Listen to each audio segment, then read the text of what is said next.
Hey everyone, this is part 2 of what I got during the 50% off Criterion sale at Barnes & Noble this past month of July.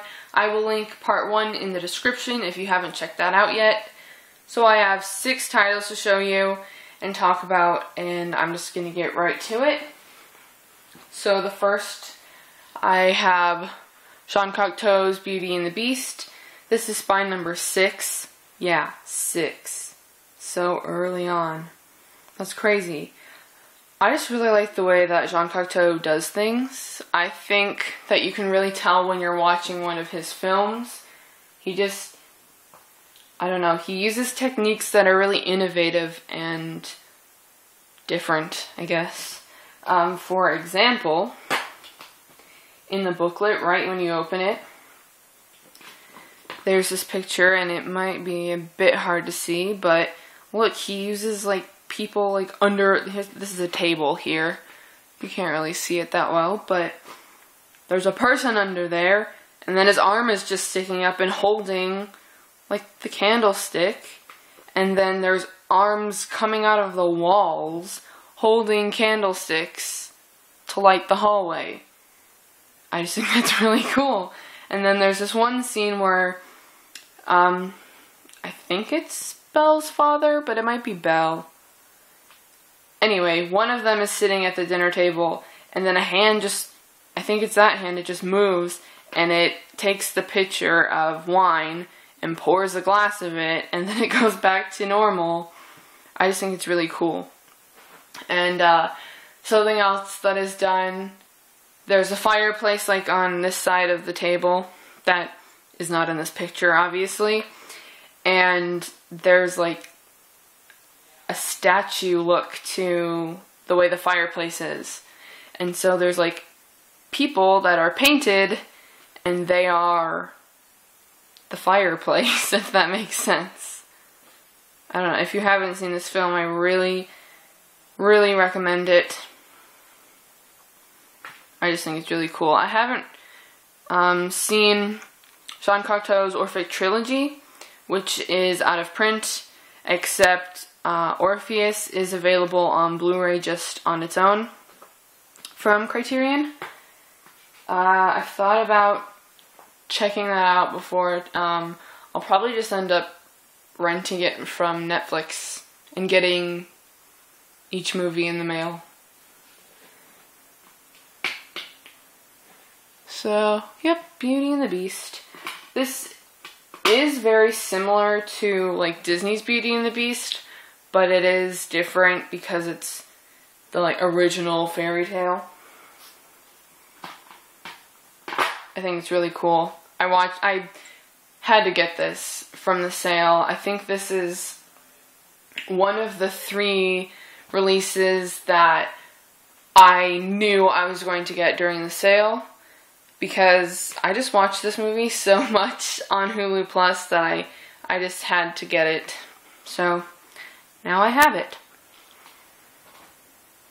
And next is Black Narcissus. This is spine number 93. This movie was a bit different than I thought it was initially. Like, I had heard certain things about it, but I didn't really know the plot of it, like the actual plot, I guess. And I really enjoyed this. This one and the next one. So like the first 3 that I show you. Oh no, it's getting darker in here. What the heck? Anyway, the first 3 that I show you, I really recommend if you haven't seen them, or if you have seen them and you don't have them yet. I recommend them. So, Black Narcissus. Is the lighting okay? Yeah. The room just got like way darker, so I don't know if it affected the video. Black Narcissus. The scenery in this is so beautiful, and it's not even like a real place. It's like a set, which I think is crazy. So you're not actually on location. Gosh. This is different than I thought it was, as I said before. I like the difference in the characters. Like each of the sisters has, I don't know, a specific characteristic about them. And I like that. I don't know. I like how they're set apart right in the beginning. And that is Sister Ruth, who is crazy. Crazy. But, I mean, I think the actress's name is Kathleen Byron? Kathleen, yes. Kathleen Byron. She does a fantastic job. Fantastic.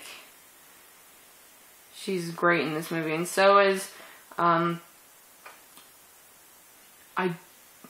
hear her name pronounced as Carr, but it's spelled K-E-R-R, so I've always said Kerr. But Deborah Carr, she is great in this as well. And yeah, I was really impressed with this film. This is the first film by Michael Powell and Emmerich Pressburger that I had seen. So that was great, and it's good that I really enjoyed it, because the next one I got is The Red Shoes, which is spy number 44. And this is one that I knew was about a ballerina and a ballet. And I used to do dance when I was younger. Let's see. I think I started when I was 6. And then I quit when I was like 13. And this just made me want to like dance again. I took ballet for like 2 years, like really early on when I started dance. But I seriously like just wanted to like take ballet again after I saw this. Oh, there's the back. And like the one word that I would use to describe this movie is beautiful, because it is. The costumes, the artwork used in it, the scenery, especially like the set that they used during the ballet scene, like of the Red Shoes ballet. I mean, that like 17 minutes or something like that is just gorgeous, and it's probably everyone's favorite part in the whole movie.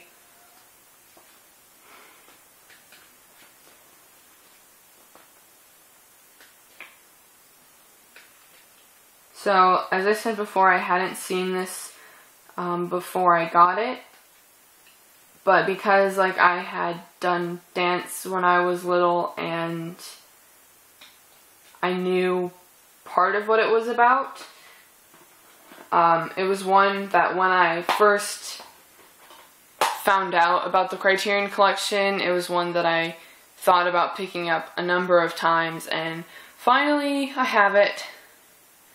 And yeah, it's awesome. It's beautiful and highly recommended. And next, I have Red Desert. This is directed by Michelangelo Antonioni, and this is the fourth film of his that I have and that I've seen, and it's probably, actually, like, definitely my least favorite of the four. This is spy number 522, and, oh, there's my leg again. Okay, that's probably been in there for at least 3 minutes, and I just haven't noticed. Anyway, how do I describe this movie? It's very, I don't know, it's just different, because you really see how the technological age, like, that's what it's about, is, like, the technological age and how it's affecting society and the environment. And with the filming, you can definitely see how nature is changing. I just wish it went more in depth with the characters. And, yeah, I mean, Monica Vitti plays the main character in this, Juliana, and you definitely get to see her throughout the entire film, and so you know more about her, but I still wish it just went a little bit more in depth. But there's a sentence on here, or like part of a sentence. Red Desert creates a nearly apocalyptic image of its time. And I just totally agree with that, because I definitely felt like I was not like in a specific time period at all. And so in that way I feel like it's set apart, because it wasn't like, oh, you're in Italy in 1960 something. It's kind of ambiguous.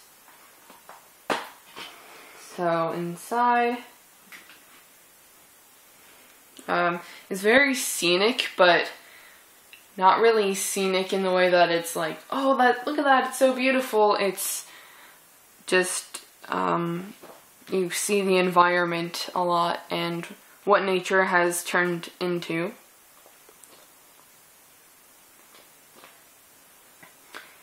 And I guess, to describe the plot a little bit more, it focuses on Juliana, who was in an accident, I think it's like 9 months before like the movie starts, and she's just never really gotten over it.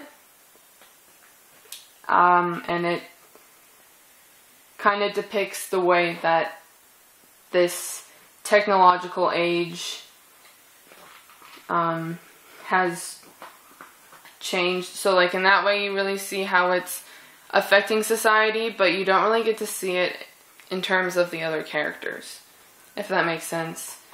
There are certain times where she goes kind of crazy and you're like, what's happening? Why is she acting so weird?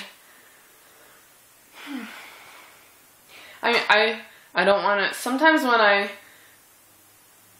when I explain like one thing that I don't like about a movie, or like a couple things, it makes it seem like I really don't like that movie, but that's not how it is at all.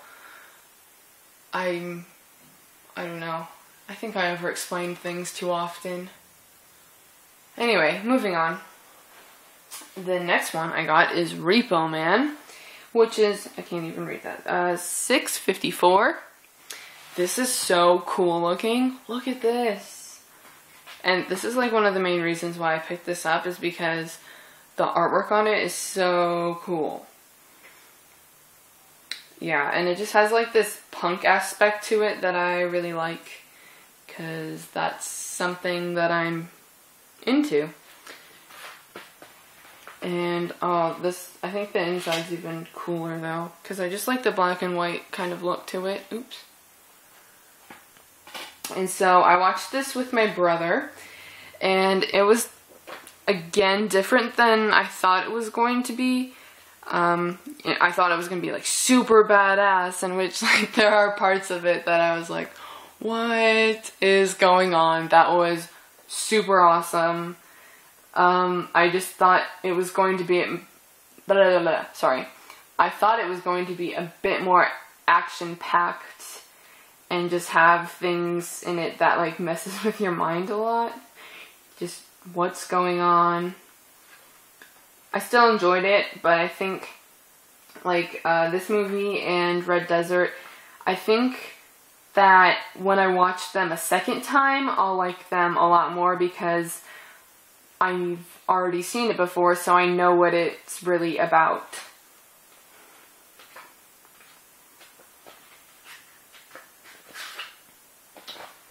And, oh, something that I thought was really funny, me and my brother thought, like, at the grocery stores, everything, well, it's upside down, but everything just has a label like this, and it says what it is, and that's it. That's it. So, there's like a bag of potato chips, and all it says is potato chips. Yeah. Oh, gosh. There we go. Oh, it's so cool looking, though. It really is. And lastly, I have Following, Christopher Nolan's first film. This is by number 638. It's kind of hard to see. Yeah. But this is pretty short. It actually doesn't I don't know, it felt longer than the 70 minutes that it is. And I had seen this one before. I watched it on Netflix at least a year ago. And I remember liking it a lot. Obviously, if I got it this time around, then I liked it. But the second time I watched it with my brother, I was so confused, and I do not remember feeling that confused the first time I watched it. It doesn't go in chronological order, which is kind of cool because there is a chronological edit of the film on here. So you can watch it the way it's done, or you can watch it in chronological order, which I haven't seen, but I'm really interested to see. So this is just one that basically is just the essay, and it's really shiny.